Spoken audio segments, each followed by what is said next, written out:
splendor de lis, toi, l'Immaculée, Marie, cœur de tendresse, le Seigneur t'a choisi, toi, Reine du ciel, toi, la préférée, Marie, tu es la mère de Jésus, fruit de l'amour.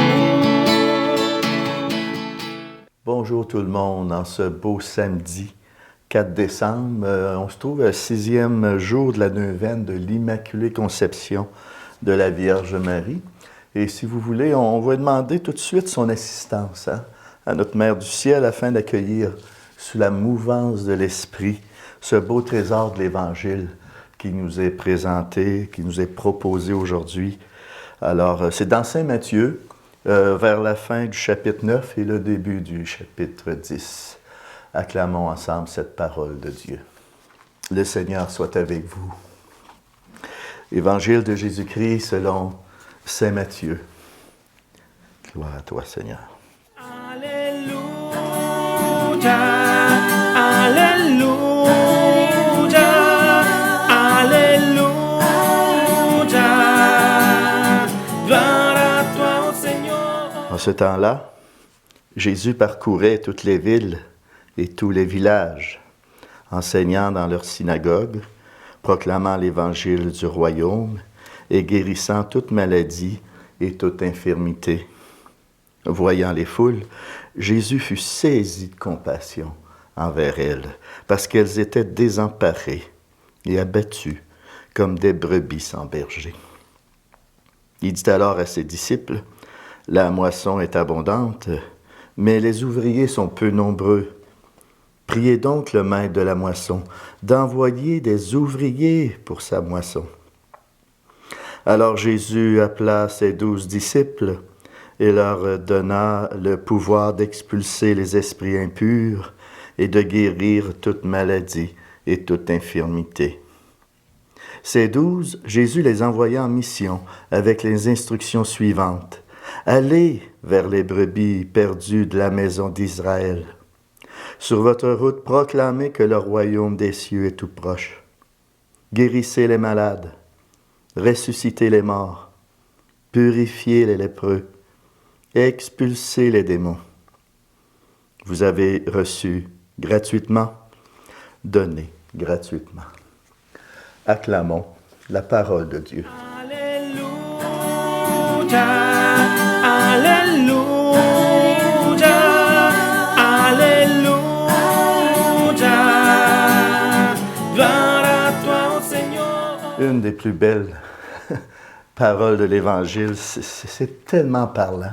C'est tellement de mise aujourd'hui, surtout dans les situations qu'on vit dans notre beau Québec, dans le monde aussi. Alors, c'est très beau. La moisson est abondante. Les ouvriers sont peu nombreux. Et il y a comme un commandement, là. Priez donc le maître de la moisson d'envoyer des ouvriers pour sa moisson. Puis à quelque part, il pourrait quasiment y avoir un piège dans cet énoncé-là, dans le sens que je peux accueillir ce commandement-là de Jésus en me limitant seulement à prier. Alors que la prière, elle doit occuper la première place, ça c'est sûr. La prière doit occuper la première place, mais c'est cette prière-là qui va me mettre en mouvement. Parce que la prière, c'est la lampe de mon cœur, c'est elle qui m'allume. Puis la prière, elle me réveille de mon sommeil. Je peux glisser tranquillement, pas vite, dans tous les soucis du monde. C'est sournois, alors que la prière va me réveiller de ce sommeil-là. Et puis, Jésus nous le dit, sur votre route, proclamez que le royaume des cieux est tout proche. Alors c'est ça, la prière va me mettre en mouvement, de pouvoir qu'on puisse marcher ensemble pour annoncer le royaume. Alors, par ta prière, nourrie de la parole de Dieu, nourrie de l'Eucharistie, tu deviens porteur de Dieu. Tu deviens dans le monde un ostensoir vivant. Parce que tu portes le Christ en toi. Par la parole, le Christ se fait chair en toi et par ta nourriture de l'Eucharistie, tu deviens le temple de l'Esprit Saint. Et plus tu vas te nourrir de l'Eucharistie, plus tu vas devenir à son image et à sa ressemblance dans le monde. Alors c'est ça, on doit sortir. Alors, en tendant la main vers l'autre, c'est le royaume de Dieu qui s'approche vers l'autre. Mais je dois tendre la main, je dois être en sortie. Vous avez reçu gratuitement, donné gratuitement. On le voit avec la Vierge Marie, hein? Marie a été la première en route, à se mettre en route, à se mettre en chemin, en allant voir Élisabeth, dans ce beau mystère de la visitation. Alors l'Église doit faire pareil, hein? Elle doit être en sortie, elle doit rentrer dans cette culture de la rencontre, dans cette culture du dialogue. Et c'est ça l'évangélisation, c'est créer l'amitié, créer des liens pour annoncer le royaume. Alors c'est tout ça qu'on est appelé à vivre, et c'est notre rôle comme Église, ça fait partie de notre nature, d'accompagner la vie, de donner la vie, de donner, toi, ce que tu portes en toi, donne-le dans toutes tes rencontres que tu vis, avec tes proches, avec ceux qui sont plus loin, partout où tu vas. Tu es porteur de Dieu. Alors porte cet amour de Dieu que tu as en toi, tout ce qui t'habite. Je termine avec cette citation du pape François dans sa lettre encyclique, hein? Fratelli Tutti, numéro 276. C'est très beau. L'Église est une maison qui a les portes ouvertes, car elle est mère. Et comme Marie, la mère de Jésus, nous voulons être une Église qui sert, qui sort de chez elle, qui sort de ses temples, qui sort de ses sacristies, pour accompagner la vie, pour donner la vie, soutenir l'espérance, être signe d'unité, pour rétablir des ponts, abattre des murs, semer la réconciliation. Alors ça fait partie de notre nature, ça. On doit retrouver notre identité propre dans ça.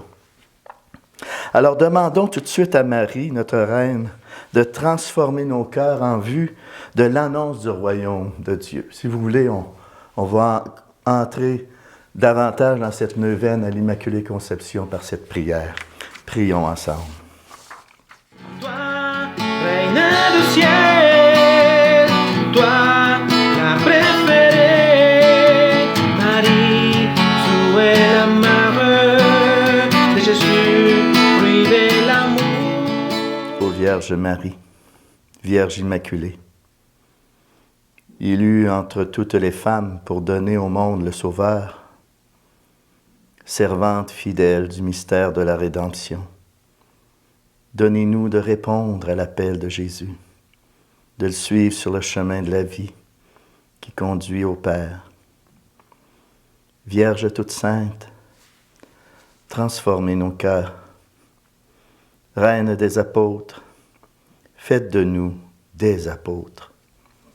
Qu'en vos mains toutes pures, nous devenions des instruments dociles et aimants pour achever de purifier, de sanctifier notre monde pécheur. Partagez en nous le grave souci qui pèse sur votre cœur maternel et aussi votre vie dans l'espérance que toute l'humanité soit sauvée. Marie, Sainte Marie, fille tant aimée du Père Créateur Tout-Puissant, Mère de Jésus, mon Sauveur, le Fils de Dieu, épouse fidèle de l'Esprit Saint. Le mystère de votre Immaculée Conception a été le principe du salut du genre humain et la joie du monde entier. Marie, Reine des anges et des saints, Reine du ciel et de la terre, Marie, Mère de Jésus, Mère de l'Église du Christ, ma Mère, devant vous je m'incline, je vous loue et je vous acclame, Sainte Marie, Mère de Dieu. Je crois et confesse votre Immaculée Conception. Je vous salue Marie, pleine de grâce, le Seigneur est avec vous. Vous êtes bénie entre toutes les femmes. Et Jésus, le fruit de vos entrailles, est béni. Sainte Marie, Mère de Dieu, priez pour nous pauvres pécheurs, maintenant et à l'heure de notre mort. Amen. Ô Marie conçue sans péché, priez pour nous qui avons recours à vous. Et sur ce, je vous bénis, au nom du Père, du Fils et du Saint-Esprit. Amen. Allez et demeurez dans la paix du Christ. Merci Marie d'être à l'écoute des plus petits, des assoiffés. Merci Marie, trouver la route vers le Seigneur, notre berger. Merci Marie, c'est à l'écoute des plus petits.